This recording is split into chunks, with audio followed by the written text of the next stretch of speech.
Hola, les doy mi más grata bienvenida a este espacio de esta charla que he titulado Crea tus videojuegos sin programación. Es una charla bastante interesante que pude preparar para ustedes y espero que les saque mucho provecho y se diviertan también. Vamos a ver. Mi nombre es José Luis Pacheco Boscán, soy ingeniero en informática, también ingeniero electrónico en computación, pero también artista digital por una vocación que he llevado en mis ratos libres como hobby también, pero que he incursionado en esta área como parte de una formación autodidacta. También en el campo profesional me he desempeñado en roles como diseñador web o incluso desarrollador, pero especialmente el término que engloba todo esto, que puede permitir la interacción de todas estas áreas que quizás al principio pareciera que no se relacionan, lo que me permite relacionarlas es precisamente el rol que he podido tener de desarrollador de videojuegos.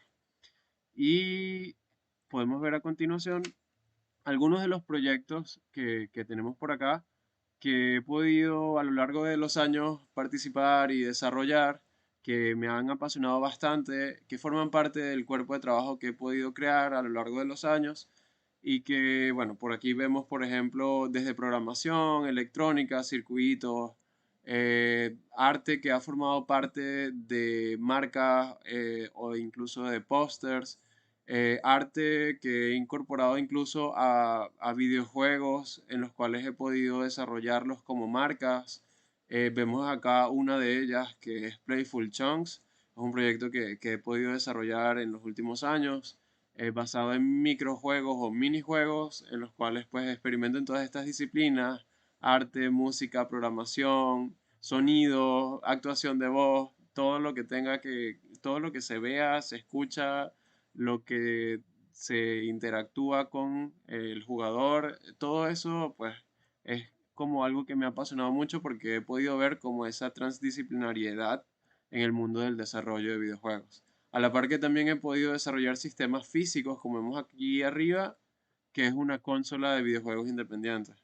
Si quieren indagar un poco, pueden conectar conmigo a través del enlace de abajo a la izquierda y a la derecha pueden ver mi portafolio de videojuegos.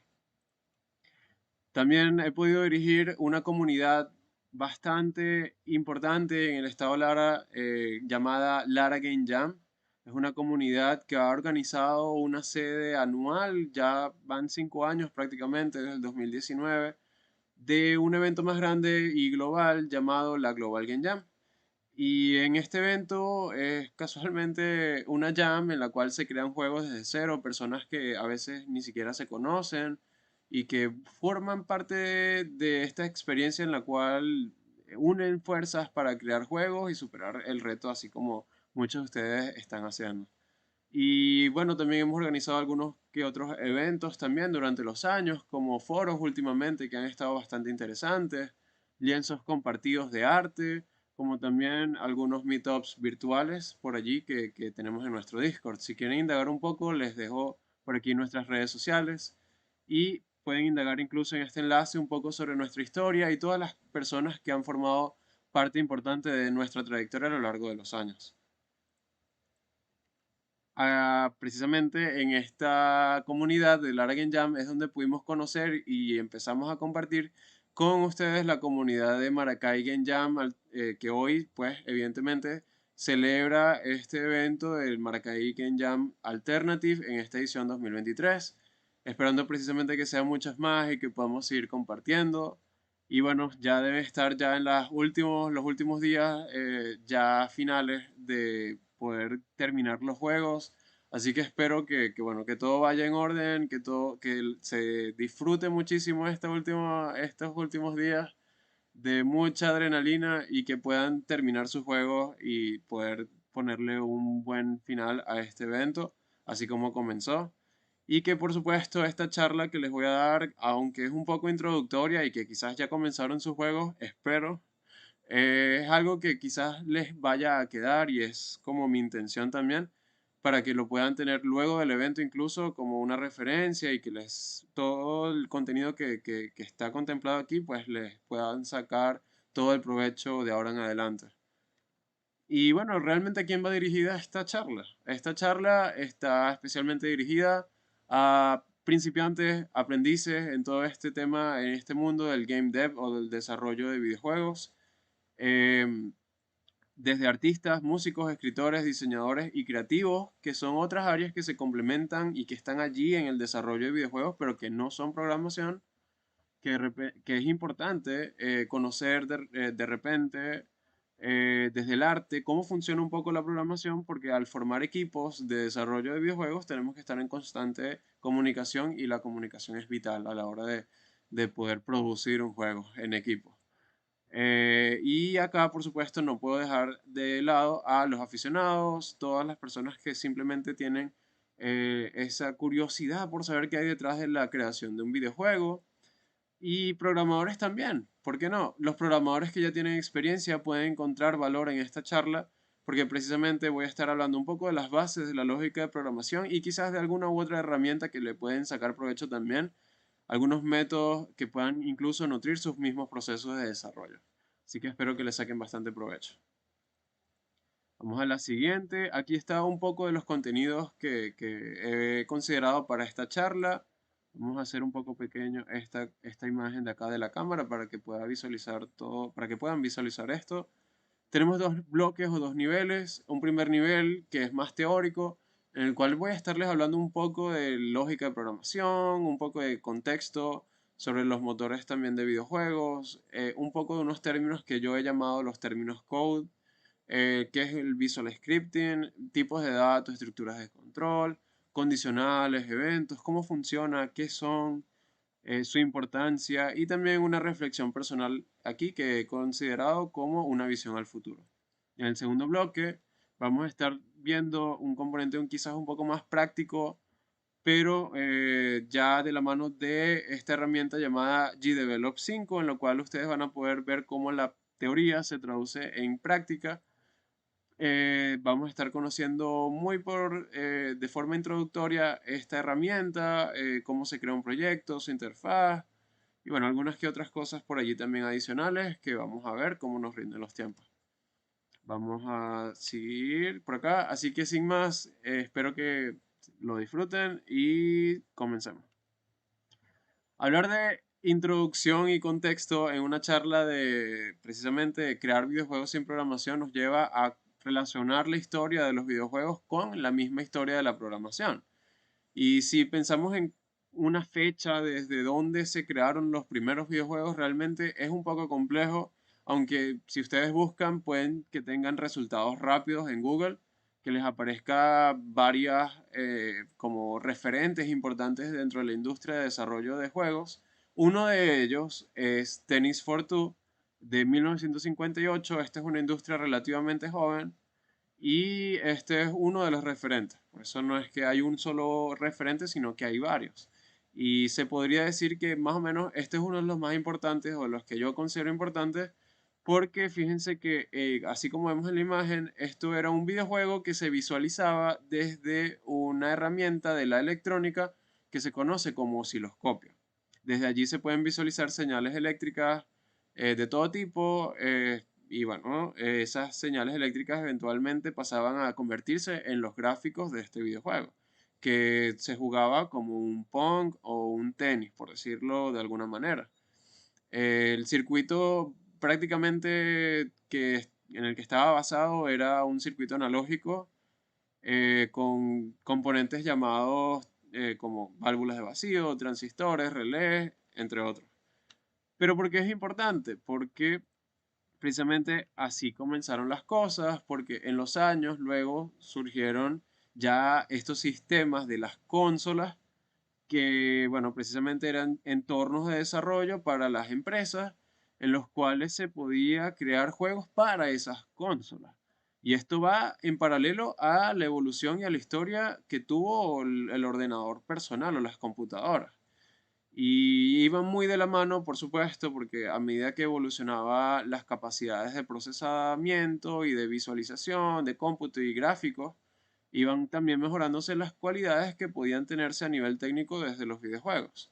Y esta es una evolución que vemos, por ejemplo, acá en la primera, sí, una de las primeras, no de la primera, pero sí de las primeras importantes que surgieron en el mercado y que fueron un boom, que es la NES, Nintendo Entertainment System, como por ejemplo aquí tenemos uno de los juegos más icónicos que es el Super Mario Bros.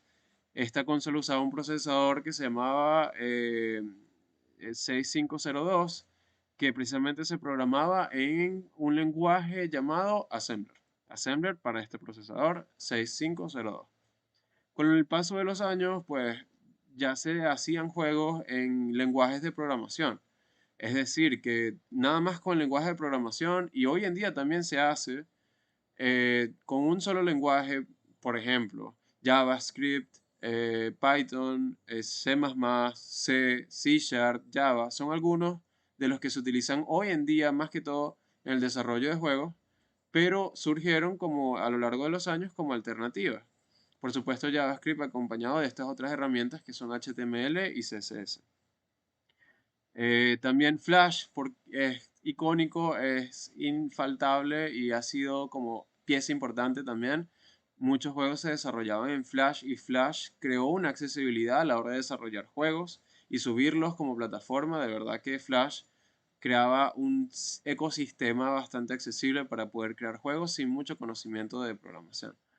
Y eventualmente el día de hoy tenemos distintos motores de videojuegos que son ya piezas de software o software especializado que nos permiten crear juegos. Las empresas generalmente o usan engines o motores de juegos que son accesibles para el público o también desarrollan sus propios engines, como vemos acá en el caso de Capcom, que utiliza el llamado Re-Engine en honor a Resident Evil, que precisamente le ha permitido desarrollar todos estos últimos juegos, incluyendo los remakes de la gran saga de Resident Evil.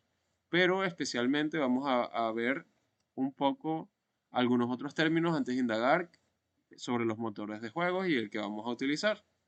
Así que si nos remitimos a qué es la programación es prácticamente el proceso base en el cual se crea un conjunto de instrucciones como comunicarse a la computadora, por decirlo de alguna manera, y le indicamos a la computadora cómo realizar esta tarea o una tarea determinada con estas instrucciones. Imaginemos, como vemos aquí en esta imagen, como si fuera un acto de magia en el cual nos comunicamos con la computadora a través de códigos, pueden ser de muchos niveles, como el 0 y 1, que es el sistema binario, o por ejemplo acá que vemos ya un cuerpo, un código puntual, que en este caso lo extraje de uno de los juegos que he desarrollado en Unity, que es un engine o un motor de juegos. Cuando le damos estos comandos a la computadora, ella los interpreta y precisamente permite que podamos interactuar con este juego a través de o sea, estos sistemas que se incluye como es la jugabilidad o el gameplay, el procesamiento de las entradas, por ejemplo, del mando o del teclado con el que juego. Por supuesto, debe haber una lógica de juego, eso lo vamos a ver más adelante, y una pieza o un módulo o un sistema que permita gestionar assets. Todo esto es lo que permite, o por supuesto son muchas cosas más, pero esto es una abreboca de lo que permite la programación a la hora de desarrollar juegos. Y si creían que esta charla se iba a tratar de que no iba a ser necesaria la programación en absoluto, pues me temo informarles que siempre es necesaria la programación. Lo que varía es el nivel de abstracción y la complejidad realmente en la cual resolvemos estos problemas, que es el desarrollo de distintos juegos. Pero como proceso, así no lo hagamos nosotros o lo haga una inteligencia artificial o como lo queramos ver, la programación siempre es necesaria. Y no solo eso, sino que como pensamiento y como habilidad en el futuro que se nos adelanta hoy en nuestro presente, es necesario conocer, así sea la base, que se conoce como la lógica de programación. Así no se dediquen realmente de lleno a programar. Así que volvemos acá un poco a hablar sobre el motor de videojuegos. Yo coloco acá esta imagen porque me parece que es la representación visual mejor, no hay otra, porque un motor de juegos es como una licuadora. Un motor de juegos es precisamente este software que nos permite a los usuarios y a los desarrolladores de videojuegos crear o colocar distintos elementos dentro de esta licuadora, agregarlos poco a poco y al yo accionar la licuadora sale el juego ya como resultado de ese licuado que vemos por allí. ¿Y qué elementos y sistemas están involucrados en ese jugo, en ese licuado que creamos?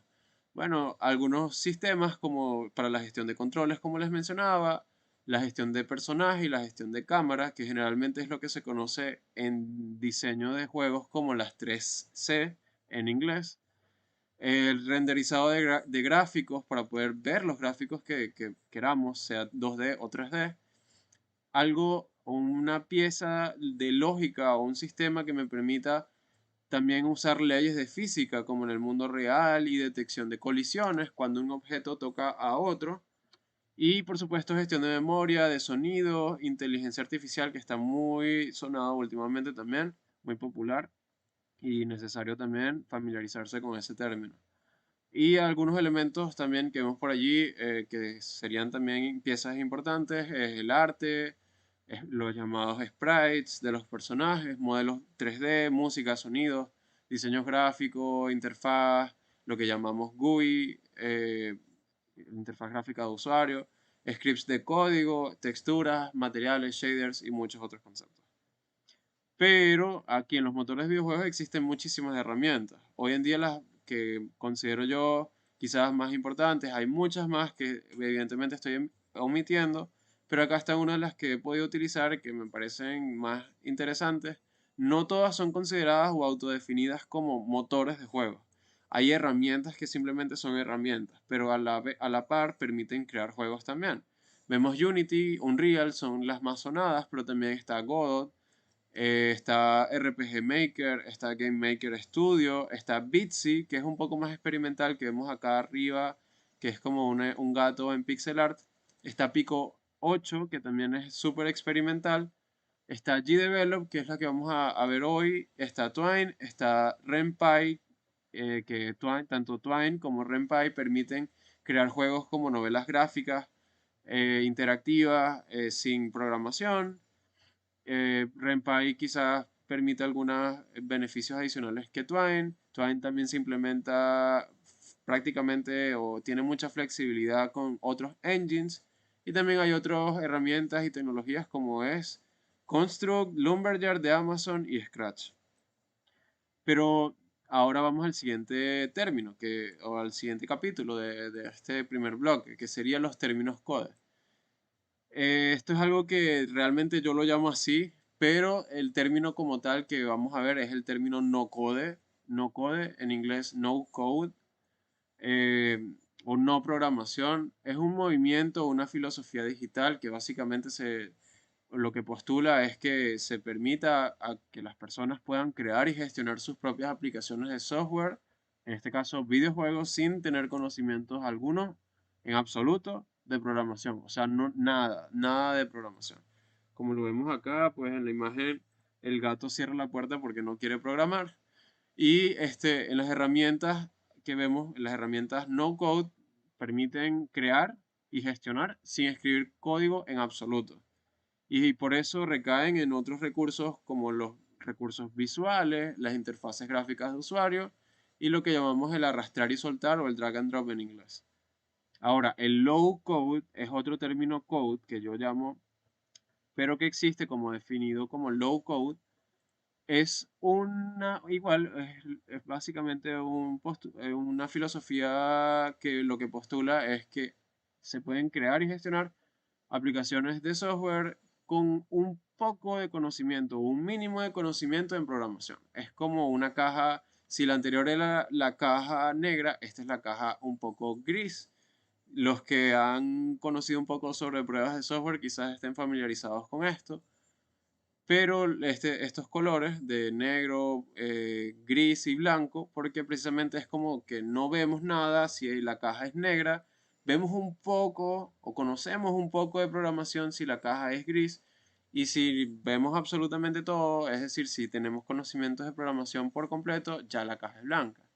Las herramientas low code se basan especialmente en otras recursos como las plantillas, componentes, bloques y módulos que los usuarios pueden articular, combinar, usar en sus aplicaciones de software o videojuegos.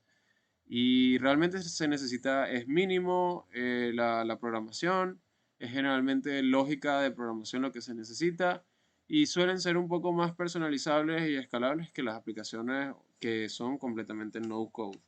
Y la caja blanca ya es lo que llamamos Pro Code, que no es más que ya todo lo que ya requiere conocimientos ya específicos, especializados en programación a nivel técnico.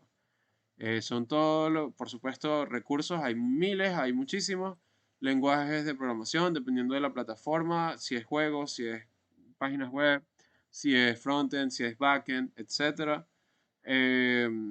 Pero tenemos librerías, frameworks, herramientas, entre otros recursos. Ya es la programación ya que conocemos de base.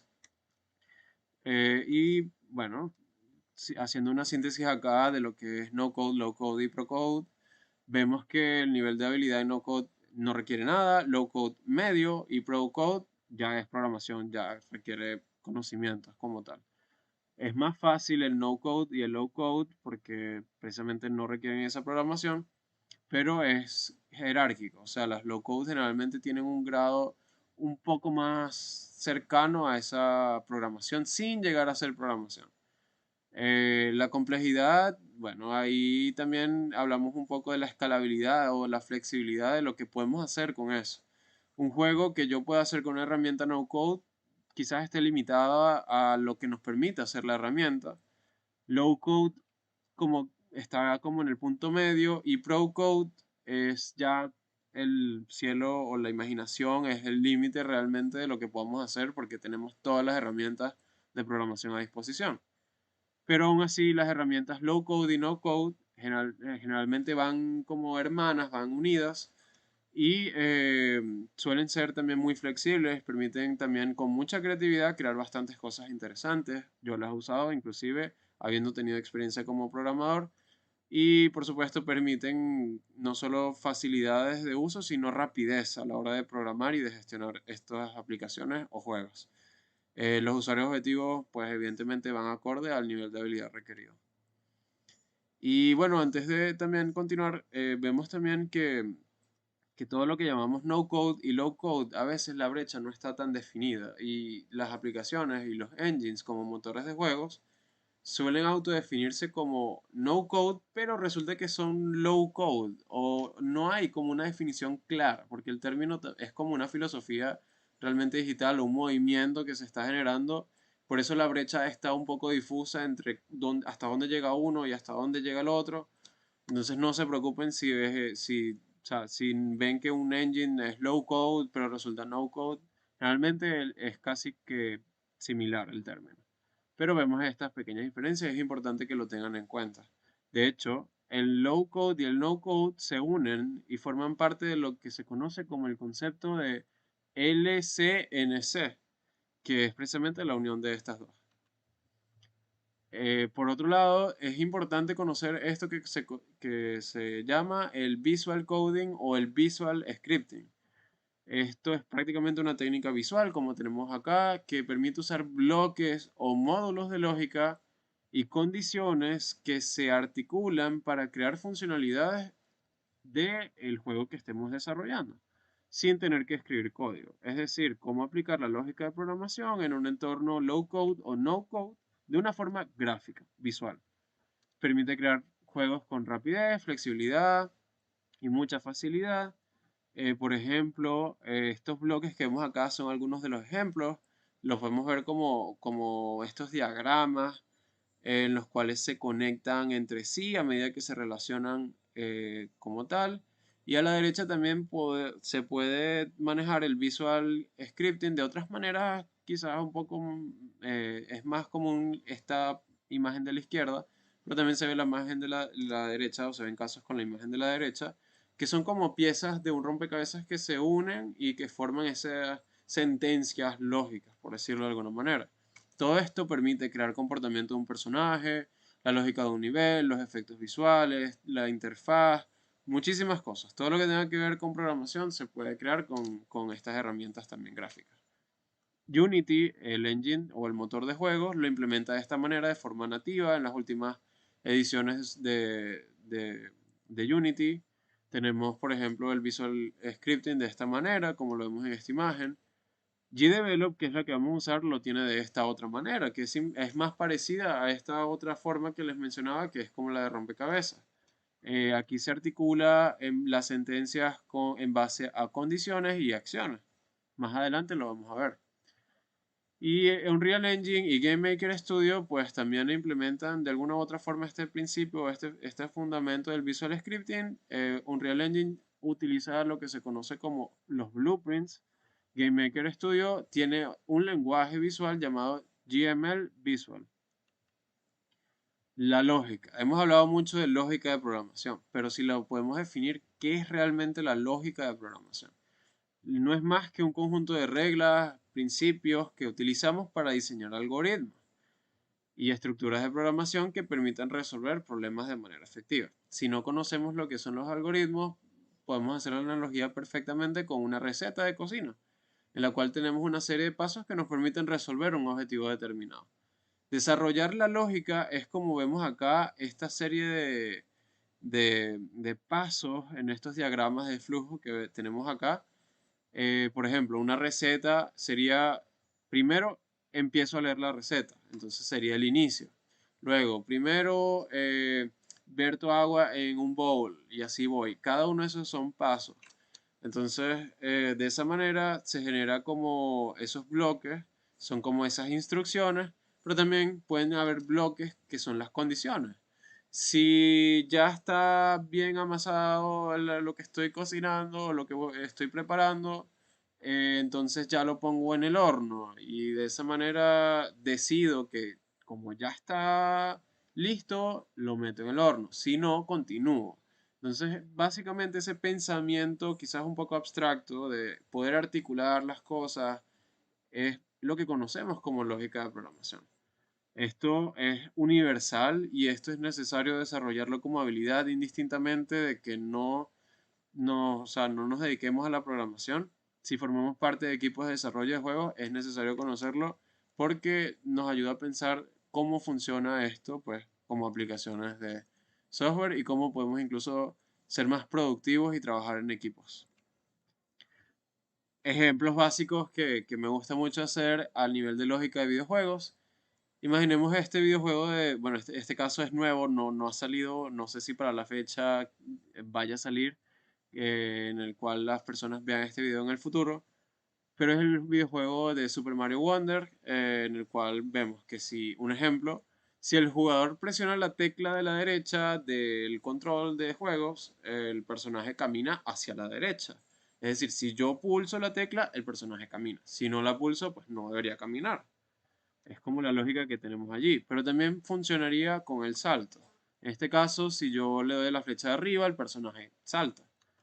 Pero también vemos un poco cómo algo quizás un poco más complejo, cómo funciona el tema de las colisiones que mencionaba un poco antes. En este caso, si el juego detecta que el jugador tocó un objeto en el nivel del juego, que es esta fruta que tiene como la cara de un elefante, vemos estas cajitas, por ejemplo, hay una caja de Mario, hay una caja de la fruta y hay una caja pequeña naranja que es la colisión. Generalmente esto es lo que se conoce como los colliders en desarrollo de videojuegos.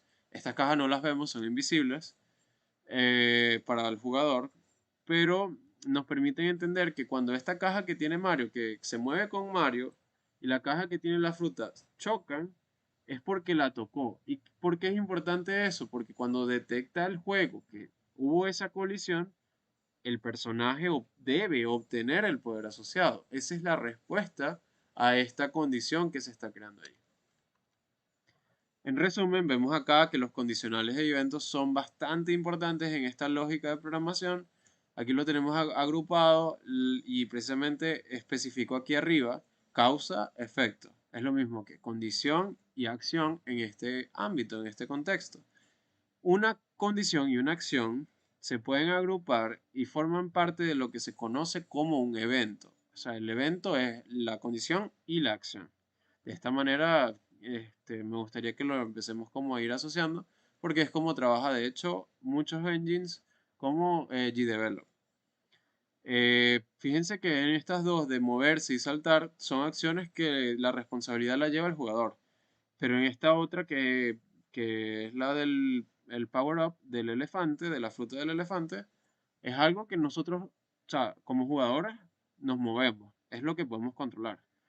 Pero el que debe o la responsabilidad de actuar es la escena o el mundo o lo que llamamos la lógica del juego, la que debe reaccionar y darme como jugador ese power up que yo acabo de tocar. O sea, a veces depende de nosotros como jugadores, a veces no.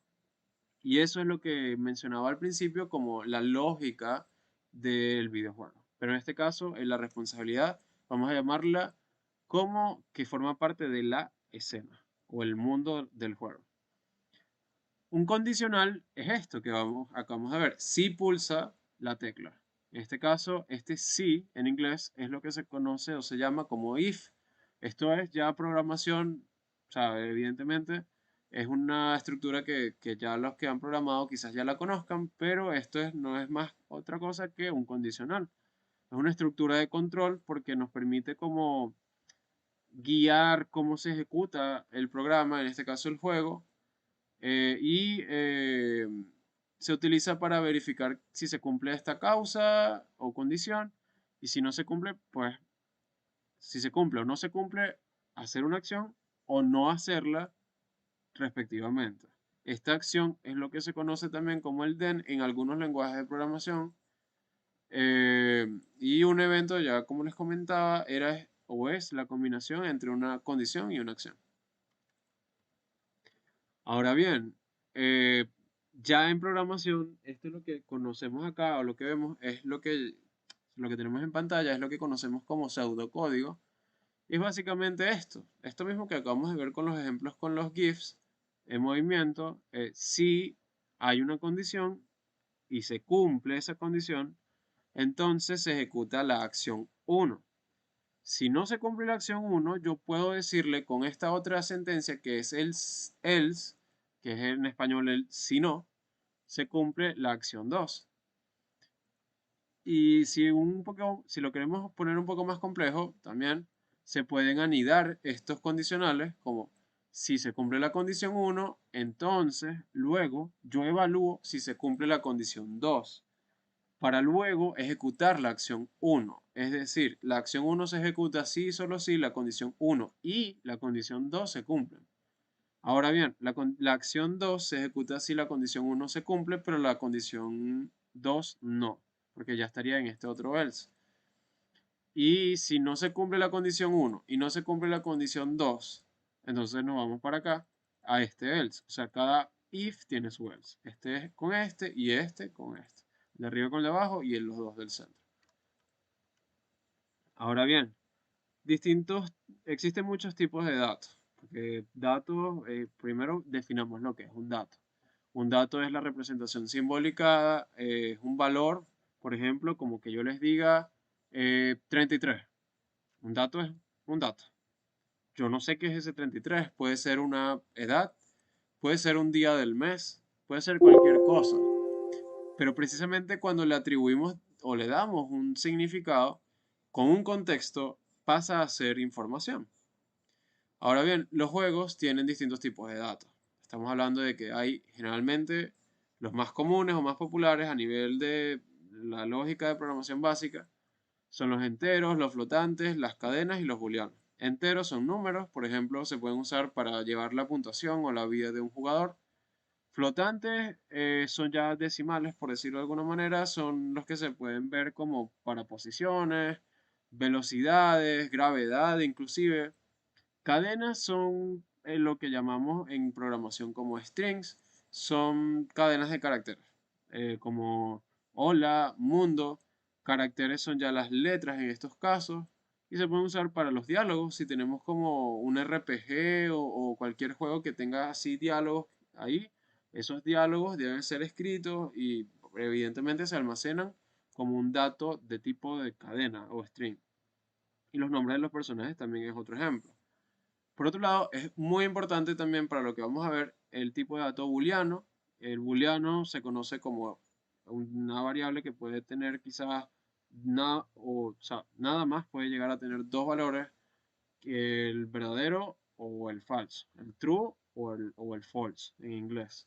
Y esta dicotomía se utiliza mucho en videojuegos como para, por ejemplo, detectar si hay colisiones o si el jugador se está moviendo, si el personaje o el jugador está saltando, está haciendo cualquier otra acción, si el juego está pausado, en qué interfaz está. Hay muchísimas formas de usar los booleanos, inclusive como para poder hacer testing. Los operadores, por otro lado, ya vamos terminando con este primer bloque.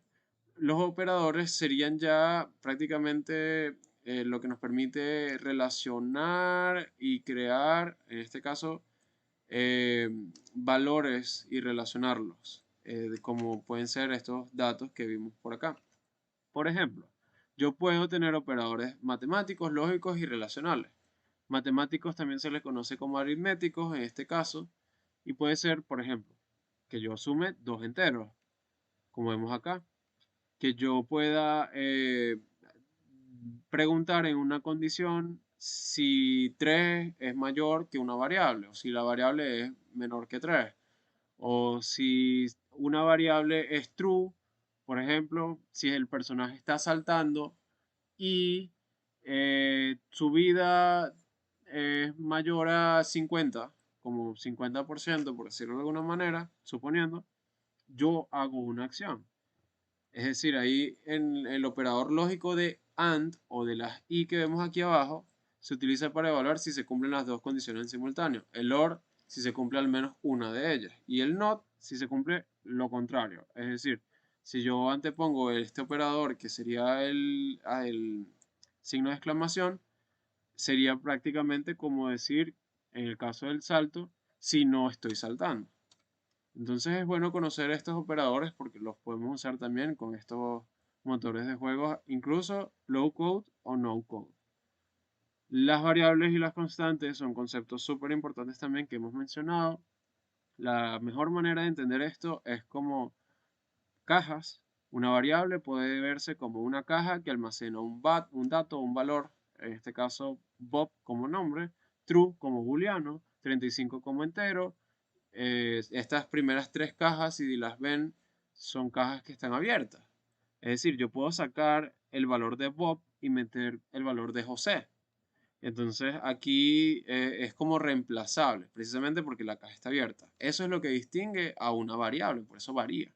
Ahora, una constante no debería variar. O sea, la idea es que una constante se mantenga con su valor asignado desde el principio de la ejecución del videojuego. En este caso, por ejemplo, la caja está cerrada y almacena el valor de la aceleración gravitacional. Como un ejemplo que nos podría de repente interesar para que el personaje cuando salte caiga con una aceleración hacia abajo de la gravedad de 9,8, si queremos que se parezca a la aceleración gravitacional de la Tierra. Por ejemplo, las estructuras de control también son importantes. Uno de los últimos conceptos de la lógica de programación también y de las bases de la programación misma. Y no es más que una categorización que se hace también de algunas de las estructuras que ya hemos hablado. Por ejemplo, los if como condicionales, pero también existen los switch. Los switch no ya se escapa de los contenidos o el alcance de los contenidos de esta charla, pero el switch como estructura realmente es como evaluar distintos casos posibles que se puedan dar, como una forma más práctica y legible de un if anidado. La, la repetibilidad es prácticamente poder ejecutar un determinado cuerpo de acciones o de sentencias si se cumple una condición. Por ejemplo, el while sería mientras que el personaje está saltando, yo puedo poner el cielo de un color o la animación de saltando, que es más práctico. Si el personaje está saltando porque pulsó una tecla, yo ejecuto la acción de cambiar la animación para que se vea la animación del salto. Por ejemplo, y el while en este caso nos permitiría precisamente valorar eso en algunos engines o motores de juegos.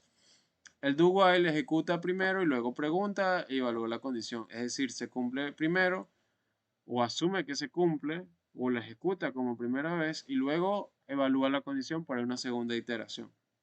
El for también, ya sabiendo con anticipación cuántas veces queremos repetir ese cuerpo de instrucciones, se lo asignamos y el for permite no tener que escribirlas una y otra vez, sino que ya sabemos con esa, o sea, con la estructura for cuántas veces se tiene que repetir. Un break es más como poder salir de estas otras estructuras en las que puede estar ubicado. Por ejemplo, si tenemos un break en un ciclo do while o while, en estos casos, por ejemplo, lo que hace es que se sale. Así ya no evalúa más si se cumple o no se cumple, ya no le importa, simplemente se sale y continúa con lo demás que tiene que ejecutar. Finalmente, una visión al futuro es este último segmento de este primer bloque. No es más que una pequeña reflexión. Este contenido, pues evidentemente, es simplemente un abreboca a este mundo de la programación. La idea es que no lo vean como una limitación, que si no conocen de programación se animen a conocer un poco las bases, así no tengan como ese interés por tener una dedicación plena, así se dediquen nada más al arte o a la música.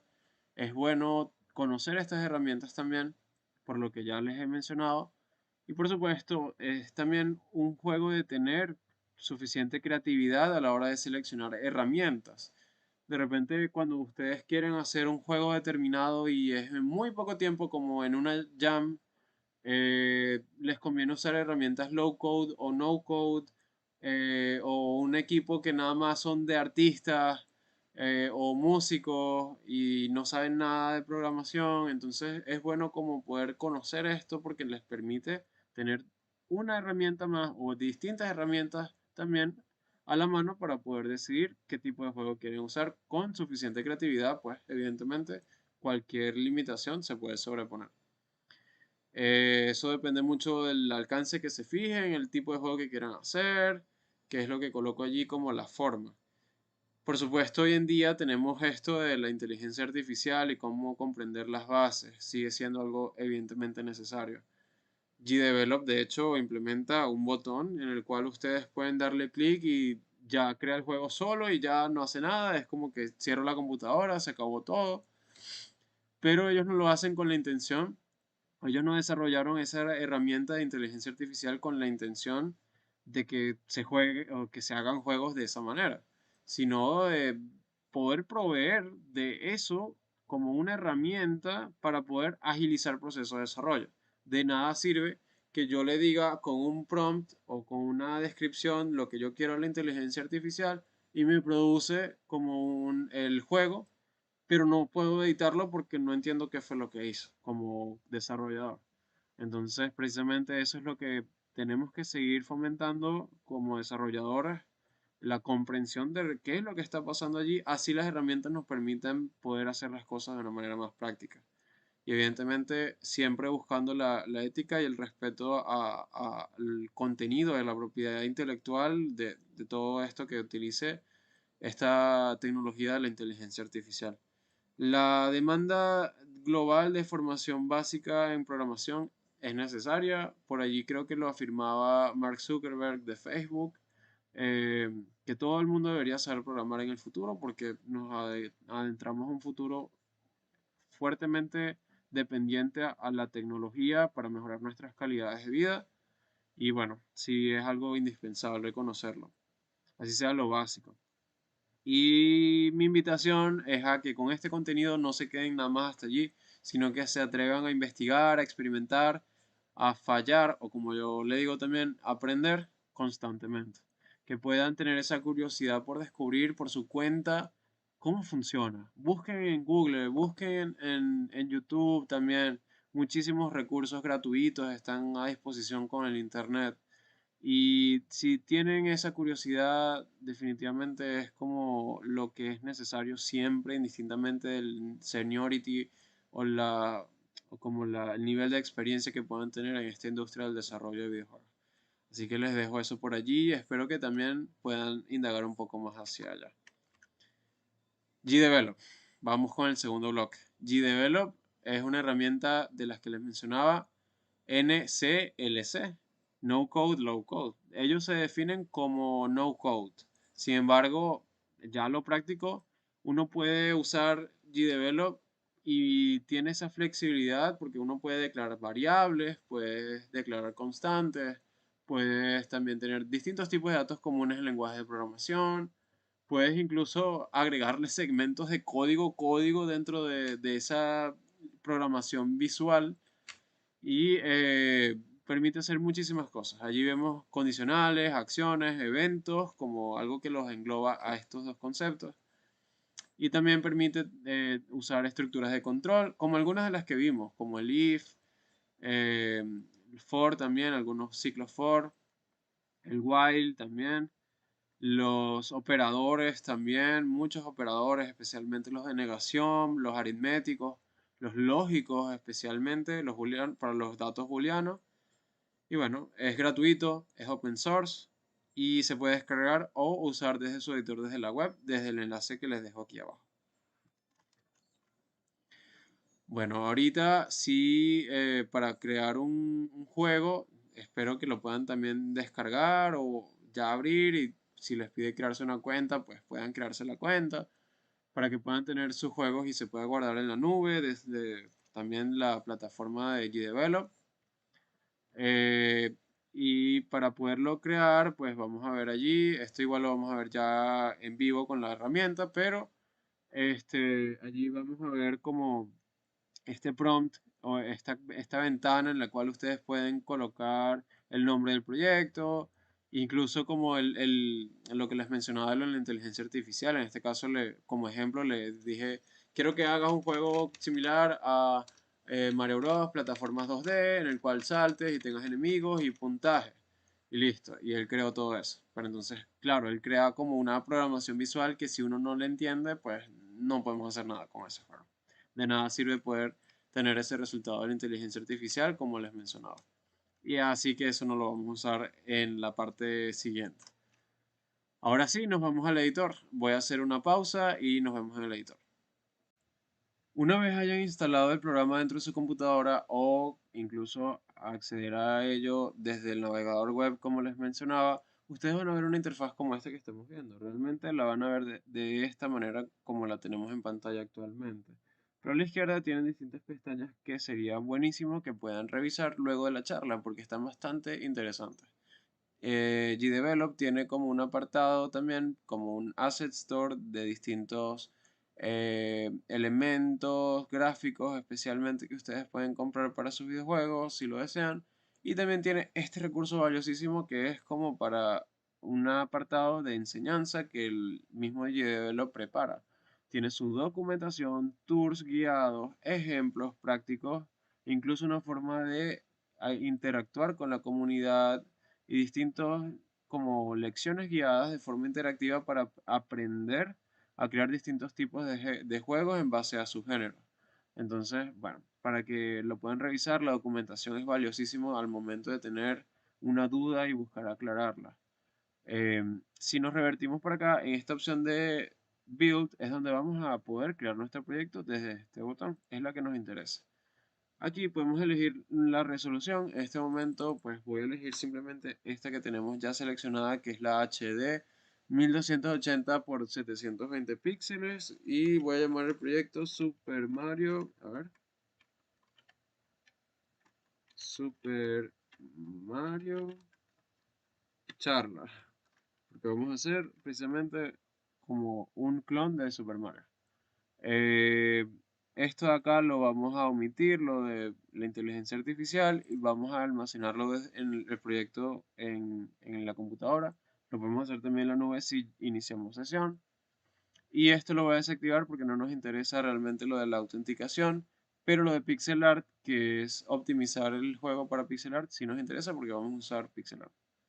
Una vez tengamos eso listo, vamos a darle y tenemos la bienvenida de nuestro proyecto recién creado. En este primer botón vamos a comenzar a ver la interfaz. En este primer botón tenemos las opciones del proyecto. En propiedades podemos cambiar el nombre del proyecto, agregar una descripción, autoría, incluso como información para su publicación, que es lo que se conoce aquí como packaging, cambiar la resolución y muchas otras cosas también a nivel de branding y pantalla de carga. Si lo deseamos, podemos hacerlo desde aquí. Podemos declarar variables globales. En este momento en la pantalla vemos que se nos crearon dos pestañas arriba.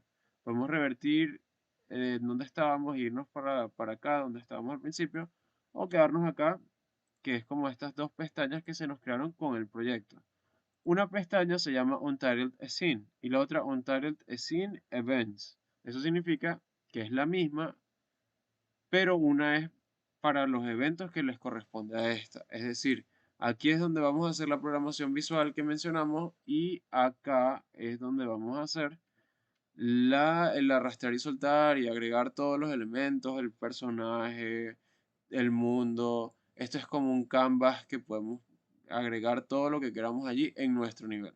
Realmente la escena es lo que habíamos mencionado antes cuando hicimos el ejemplo de lógica de programación y es como el mundo o el nivel que estamos haciendo en nuestro videojuego. Si queremos agregar otra escena, simplemente le damos clic acá y le damos a este botón de acá de añadir escena. Incluso también hay otras opciones como extensiones que se pueden instalar en GDevelop si las queremos usar, o incluso como iconos para poder exportar el ejecutable con algún arte que queramos agregar allí. Nos volvemos para acá y acá podemos guardar el proyecto. Es súper importante, siempre guarden. Eh, si está en la nube, pues tiene un guardado automático. Acá en este botón pueden darle clic y ven cómo se ve el juego en vivo, o sea, como el ejecutar lo que ya tienen en este Canvas.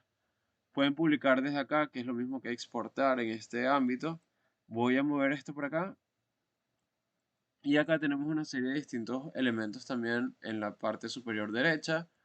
Distintos botones, como por ejemplo uno que despliega este panel de objetos, este para grupos, este también quita el panel de propiedades que tenemos a la izquierda, este otro abre como una lista de instancias, este de capas, es un concepto similar a como por ejemplo veríamos en Photoshop, que unos objetos están encima de otros, y esto es como un grid que lo que hace es ver la cuadrícula en la pantalla como del canvas como tal. Esto que habíamos visto ahorita de, por ejemplo, los objetos. Un objeto en este contexto de GDevelop es todo lo que podemos arrastrar en el canvas, que vendría siendo como una plantilla. Al darle clic acá, añadir objeto, vamos a empezar añadiendo nuestro primer objeto. Este lo podemos cerrar y aquí podemos incluso ver que tenemos como dos opciones, desde la tienda o manual.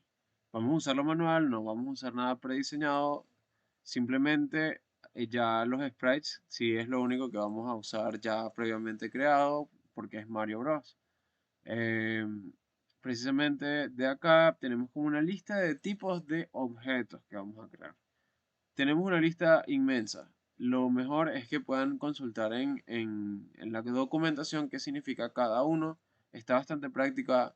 Tiene como para video, para texto, luces, partículas, textos y bueno, muchas otras. Pero las que nos interesa realmente ahorita es esta de sprite. Un sprite es como para poder empezar a crear esa primera imagen o esa primera animación de nuestro jugador que lo vamos a llamar player. Acá podemos añadir la primera animación y por supuesto vamos a añadir el sprite. Ahorita en este momento estoy buscando en mis archivos, no lo vemos en pantalla, pero estoy buscando en mis archivos donde tengo ese primer sprite que vamos a elegir con el personaje de Mario Bros. Ahorita vamos a ver este primer sprite y lo tenemos aquí en pantalla. Si nos sale como una ventana que dice que si queremos clonar el archivo, podemos hacerlo. Eso lo que hace es que hace una copia local de este archivo de modo de que si se borra de donde lo obtuvo, pues siempre lo vamos a tener disponible y no va a quedar como que no encontró la imagen que referenciamos. Aquí tenemos el Mario y esta animación la voy a llamar Idle.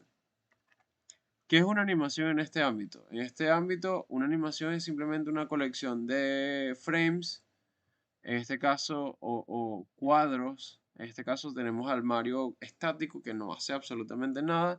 Por eso lo tenemos aquí como la animación idle. Podemos agregar una animación de caminar. Le voy a llamar walk en inglés.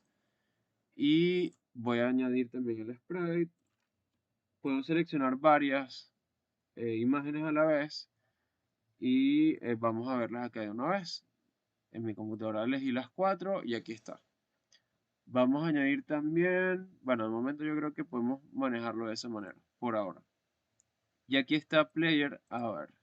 Si uno se equivoca con el nombre, podemos darle clic derecho y Rename, y ahí podemos editar el nombre. Ahí tenemos nuestro personaje. Lo voy a arrastrar y a soltar acá. Y ahí vemos a nuestro personaje. Si le damos play, vamos a ver. Voy a configurar para que se pueda ver acá en el compartir pantalla. Acá, una nueva. Eso mismo. Vamos a poner el ejecutable justo aquí abajo para que lo podamos ver y lo voy a ir moviendo.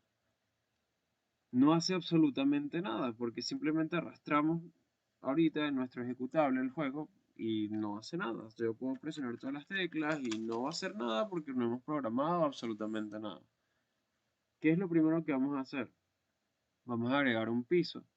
Si nos vamos para acá, podemos agregar en GDevelop otro objeto, en este caso no vamos a usar, a ver, no vamos a usar un sprite, sino lo que llamamos un tiled sprite, porque este va a ser nuestro piso. Un tiled sprite lo que hace es que toma una imagen y, a ver, ya, voy a escoger acá, choose a file. Aquí estoy buscando el bloque eh, y justamente lo vamos a ver acá. Y es simplemente un cuadro. Yo le doy ahí él tiene el archivo, tiene su nombre y le doy a aplicar. Luego lo pongo acá y lo puedo como poner un poco más grande. Pero fíjense que como cuando lo arrastro, él se multiplica a los lados, pues. Entonces eso es precisamente lo que nos permite hacer cuando elegimos y creamos un proyecto, perdón, un objeto. Si es tiled sprite, es precisamente lo que nos permite hacer eso. Si es sprite, no, simplemente se ensancha, se hace más ancho, así como estamos viendo. Acá se nos creó uno sin querer, vamos a eliminarlo. Este objeto no fue creado sin querer. Solo nos interesa este y lo vamos a llamar floor, como piso en inglés.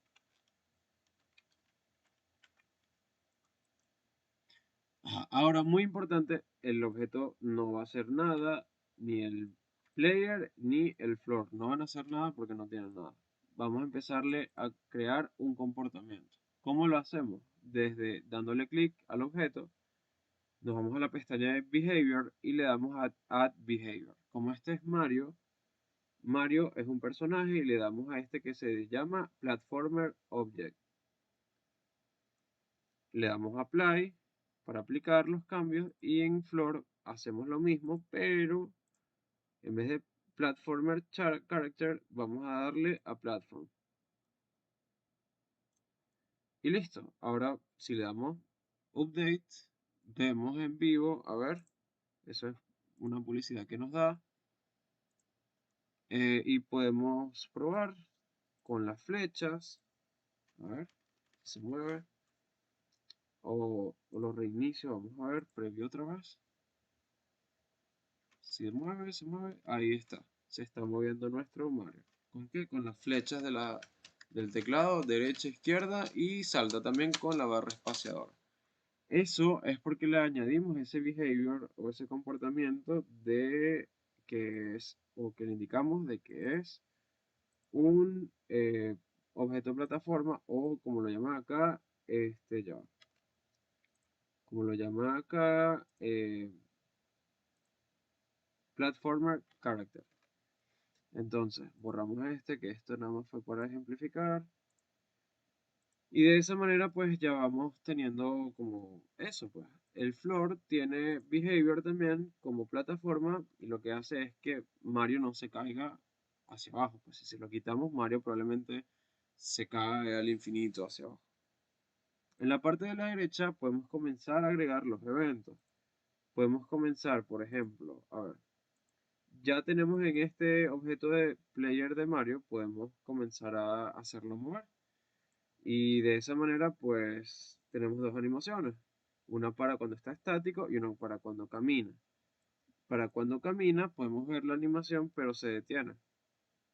Entonces, si no queremos que se detenga, le damos clic a Loop. Y si le damos Preview, ahí siempre va a estar caminando. Es decir, mientras yo mantenga pulsada la tecla de la derecha, en este caso, él va a caminar y se va a ver continuo. No va a dejar de reproducir la animación. Y esa lógica es la que vamos a implementar. Simplemente dejamos loop allí. Aquí incluso podemos cambiar la velocidad en la que se reproduce cada cuadro de la animación. Le damos a aplicar. Y empezamos acá. Si, listo. Acá en esta parte tenemos la condición. La pregunta sí, el condicional. Y aquí tenemos la acción. Primera condición. ¿Qué objeto va a ser el responsable de esa condición? En este caso es el jugador. Y le doy clic a si está saltando, is jumping. Si le doy acá, ok. Ah, no, mentira, ya va. Todavía no hemos agregado el jump. Me estoy comiendo un paso. Vamos primero con el movimiento. Si le damos a is moving, le damos ok. La acción debería ser que cambie la animación que tiene asignada, que ya tiene allí agregada. Entonces actúa la acción sobre el player y lo que hace es cambiar la animación. Animación por el nombre. Le damos acá. ¿Cuál? Walk, que es la de caminar. Y vamos a ver en nuestro ejecutable, vamos a ver si se mueve. Se mueve. Ajá, se mueve y se ve la animación. Pero ¿qué está pasando? Que cuando salto no hace su típico animación de salto. Y cuando se mira para el otro lado, como que cuando me muevo hacia la izquierda, no mira. O sea, es como que está caminando hacia atrás. Vamos a resolver eso de esta manera. Primero vamos a agregar una tercera animación llamada acá. Vamos a llamarla Jump para el salto. Y añadimos el sprite. El sprite que tenemos acá va a ser el de salto. Simplemente tiene un solo cuadro, o sea, una sola imagen, porque es el Mario saltando. Y ahora cuando estemos acá en los eventos, vamos a agregar un nuevo evento. ¿Sobre quién? Sobre el personaje. Si está saltando, y esa es nuestra condición. ¿Qué hace si está saltando? Cambia la animación del personaje por el nombre a Jump. Ajá, ¿y qué pasa si le doy update? Vamos a ver. Salta, vemos la animación, pero se quedó la animación congelada. Nos interesa que si toca el piso, revierta a su animación de idol. Entonces, ¿qué hacemos? Una tercera condición, que si está tocando el piso, en este caso se llama isOnFloor, añadimos la acción de change la animación. ¿A cuál? A la misma de idol. Y listo. De esa manera, al darle update, voy a ver el cambio reflejado. Salto, salto.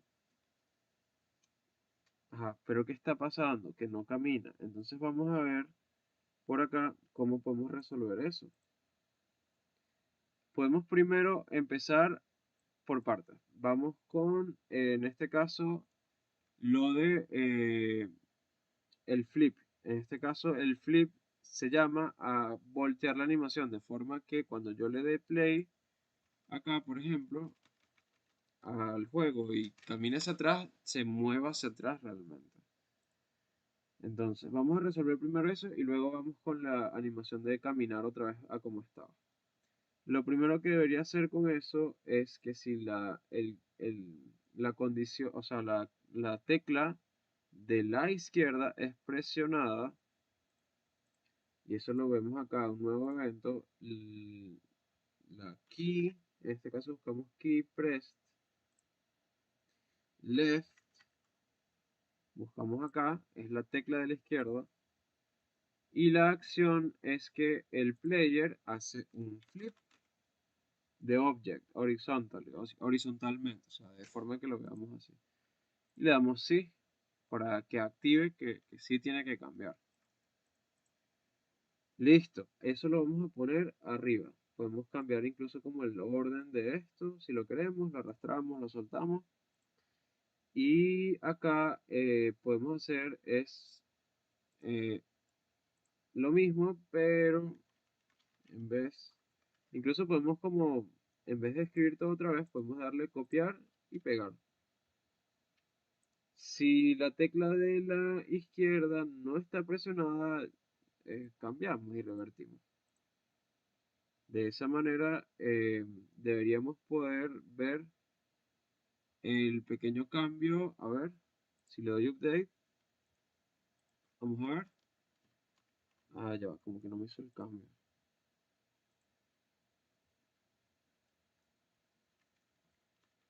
Ya va, vamos a ver. Creo que se me... La computadora, bueno, vamos a ver si la condición... eh, creo que vamos a borrar este que quedó de sobra. Ajá, ¿qué es lo que pasa? Que no hicimos algo muy clave. Acá tenemos que agregar la inversa, porque no nos... O sea, si la condición es que la tecla se presiona, voltealo. Si no, entonces reviértelo y ponlo como estaba originalmente. ¿Cómo hacemos eso? Le damos clic derecho y le damos a Invert. De forma que cuando veamos eso, ahorita no lo vemos en la pantalla, pero va a salir como estas flechas pequeñas, casi no se ven, son unas flechas rojas, pero de esa manera cuando le dé update, con eso sí, ahora sí debería verse que él cambia su posición. Ahora vamos a resolver finalmente lo de, por ejemplo, el caminar. Lo primero que queremos saber es si está en el piso, ¿verdad? Ya eso sabemos acá si está en el piso. Si está en el piso, evidentemente, y se está moviendo, entonces lo que podemos hacer simplemente acá es arrastrar esto. Si está en el piso, ok, está en el piso. Se está moviendo. Vamos a poner esto un momento hacia acá. Se está moviendo, sí, entonces ejecuta la animación de caminar. Pero ¿qué pasa? Con solo el hecho de decir si está en el piso, como está en el piso, él va a estar en idle. Entonces aquí va a estar como compitiendo. Este idle todavía no nos interesa, no lo vamos a usar. Vamos a eliminarlo. Y este evento lo vamos a clonar. Vamos a copiar, control C, control V. Y en esto, cuando tengamos esta opción, si la podemos dar clic derecho y le damos invert a la condición de forma que salgan las flechitas que habíamos mencionado. Y ahora lo que hago es que le doy clic acá y lo que hace es que se coloca en idle. ¿Por qué? Porque si no está si está en el piso y está moviéndose, es porque está caminando. Por eso cambiamos la animación a caminar. Pero si está en el piso, pero no se está moviendo, es porque está estático y por eso ponemos la animación de idle. Al yo darle preview, vamos otra vez. Listo, tenemos a Mario que se mueve, que hace flip y que salta. Y así vemos un ejemplo práctico de cómo sería el uso de la lógica de GDevelop. Mi invitación es a que puedan ver prácticamente todo esto, explorar, jugar, experimentar muchísimo con todas las acciones que ustedes pueden programar, las condiciones que ustedes pueden programar con la programación visual. Es muy práctica, que vayan creando objetos en sus escenas, que incluso pueden jugar con cosas más avanzadas como lo es la colisión entre objetos. Ustedes pueden, por ejemplo, acá player, collision. Y ustedes pueden, por ejemplo, el personaje está haciendo una colisión, como lo hemos visto en el ejemplo de la lógica de programación, en las láminas. ¿Colisionando con qué? En vez de Flor, imagínense que ustedes crean un objeto que sea el enemigo o la planta de fuego, que es el power-up de Mario. Entonces, cuando le dan clic acá, le dan OK y hacen una acción. ¿Cuál sería la acción? Si toca la flor, entonces cambia una animación del Mario de forma que se vea el Mario ahora con la vestimenta asociada al power-up de la planta de fuego y que pueda incluso tener la habilidad de lanzar el fuego como tal. Y así van jugando como que con esos bloques lógicos paso a paso dependiendo de cómo ustedes vayan diseñando el juego que ustedes quieran diseñar. Y bueno, prácticamente esa es como la programación visual que nos permite crear esta herramienta bastante poderosa que se llama GDevelop. Espero de verdad que les haya servido, que les saque mucho provecho y que en esta presentación, en esta charla, hayan visto bastante valor, que les sirva de ahora en adelante. Y bueno, para mí es un gusto, por supuesto, agradeciendo el espacio de compartirles esta información. Y volviendo a las láminas, me gustaría que, bueno, luego de esto, que es lo que vimos acá, puedan explorar un poco cómo es exportar el juego en ese botón de Publish que vimos allí azul en la parte de arriba. Y luego de eso, pues, explorar todo lo que ustedes quieran de la herramienta con la documentación y los tutoriales que allí tienen. Muchísimas gracias nuevamente y bueno, les dejo por acá mis láminas, una lámina final de contacto si me quieren contactar desde LinkedIn o las redes sociales. Allí tengo como en esta página todas las redes que dispongo. Pueden escanear estos QR también si hacen pausa. Y bueno, nada, me encantaría que puedan escribir qué les pareció esta charla. Cuéntenme en los comentarios y estaré súper pendiente también para compartir con ustedes durante el evento. Muchísimas gracias.